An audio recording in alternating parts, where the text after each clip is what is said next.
Hello everyone, this is Anne-Marie with Achieve Today, a company that helps you to become a better you and achieve your greatness.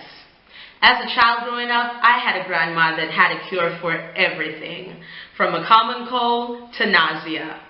Now I'm almost positive that some of you had or have a grandma that was just like mine.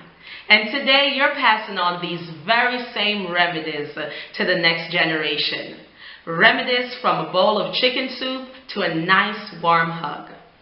And more than likely, these remedies do work. You know why? Because you believe that they will work. But let's place all placebo effects aside and focus on something that actually works. Do you know that the condition of your health has a direct link to your soul?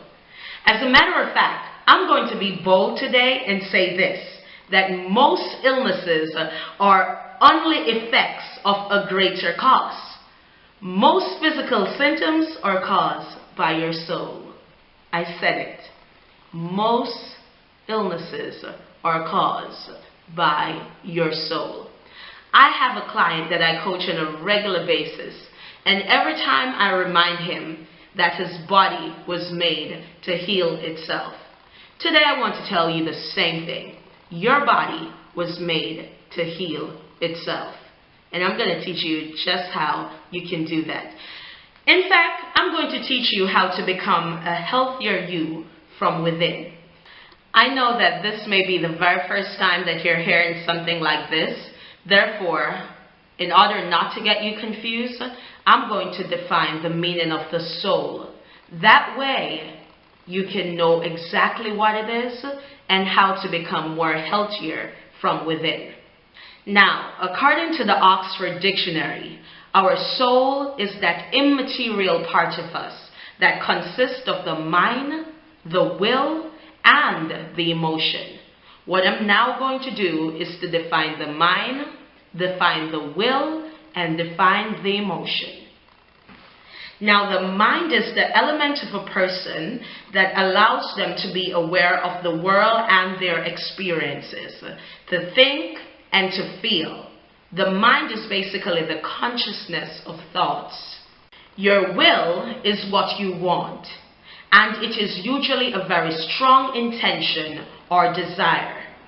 Your emotions is how you feel.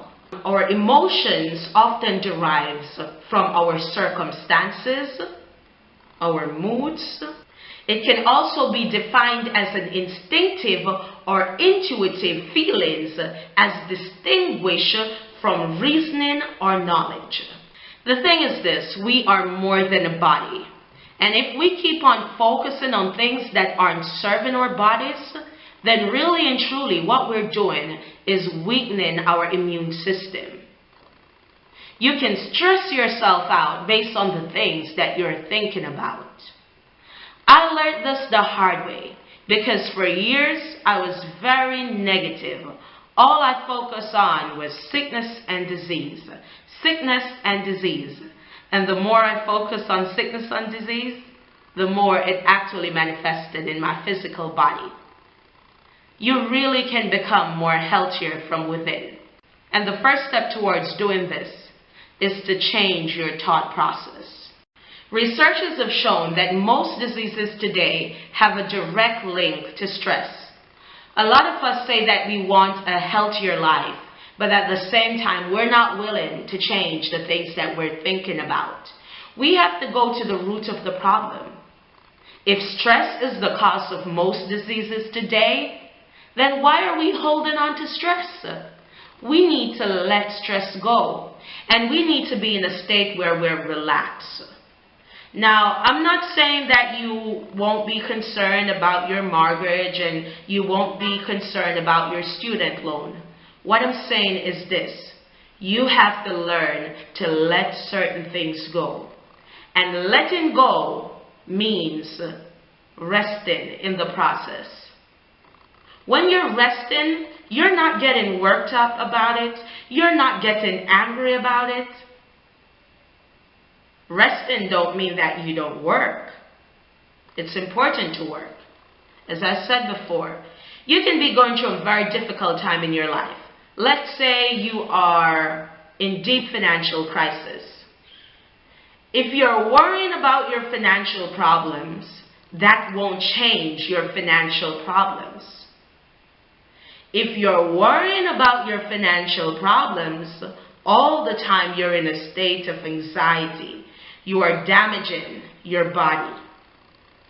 But if you should change your mindset and decide in your mind that you're not going to worry, but you're just going to rest in the process, then not only will you attract greater things to your life because you're being positive, but your body will be more healthier.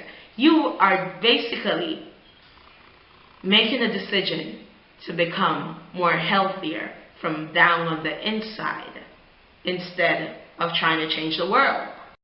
Now, I know that one may be saying, what do you mean I shouldn't worry about my bills? What do you mean I shouldn't worry about, my house payment? What do you mean I shouldn't worry about whatever? What do I mean is this. Let's look at the pros and the cons.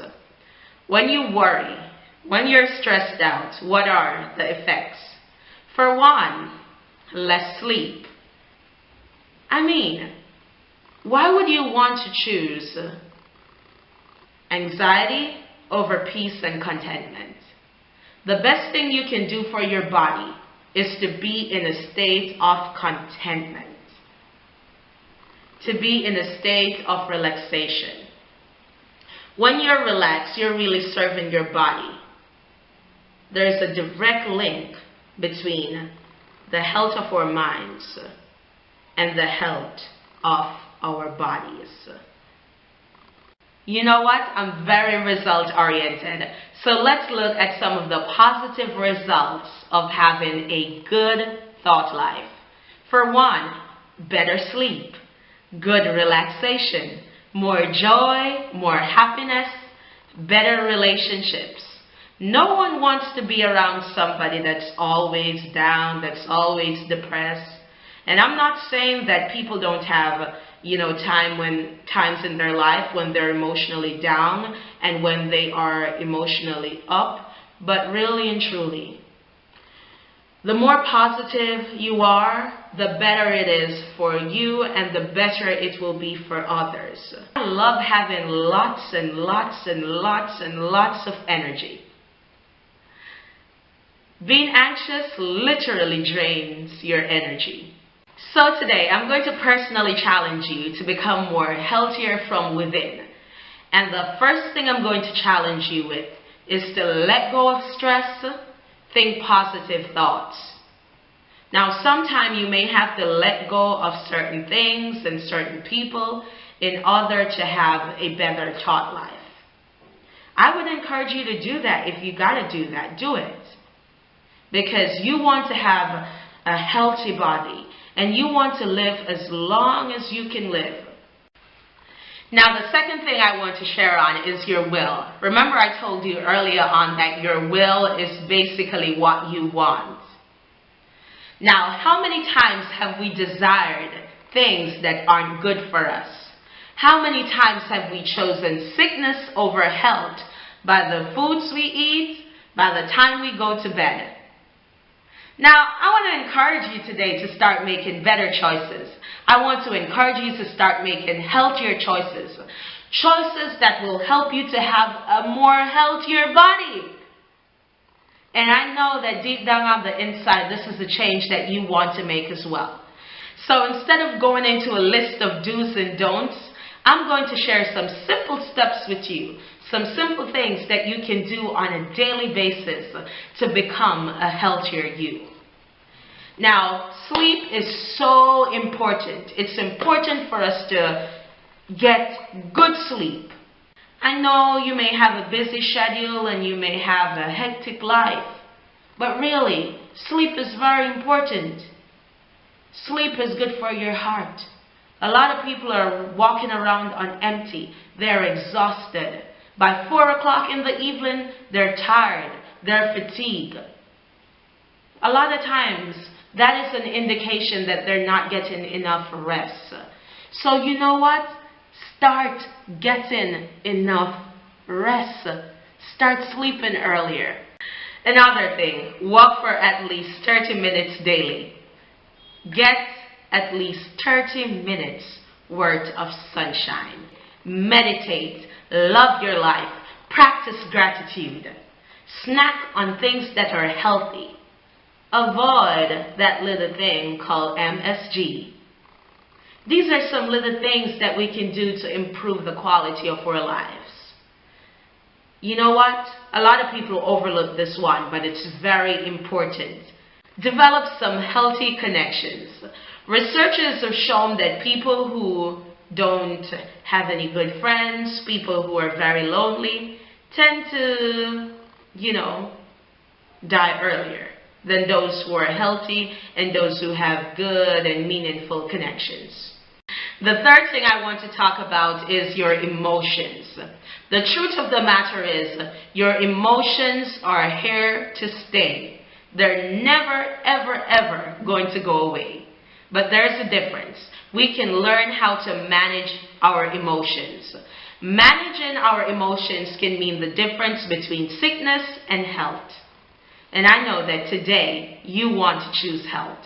So learn how to manage, learn how to master your emotions. Negative emotions such as fear, worry, and sadness can cause a spike in the hormone cortisol, which in turn can suppress your immune system. One way we can master our emotions is to know the reason why we're having a negative emotion. For example, if you're always sad, if you're always fearful, if you're always angry, if you're always depressed, I would encourage you to find out why you're always sad. I would encourage you to find out why you're always depressed. Getting to the root of the matter can mean the difference between sickness and prolonged health and longevity. One thing that I would recommend to anyone and everyone is to get a life coach.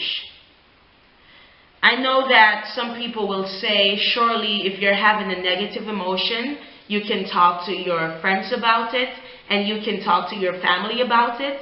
And while I agree with that, because it's true, look at it another way. You wouldn't ask your hairstylist to come and fix your bathroom sink. You know why? Because your hairstylist wasn't trained to fix your bathroom sink. He or she was trained to do your hair. Now your life is very, very important. And life coaches are trained to ask the right questions. Questions that will help you to get good results in your life. Questions that will help you to live a better life. Questions that will help you to achieve your goals. So today I'm encouraging you to get a life coach. This is Anne Marie Graham with Achieve Today. I want to thank you for watching.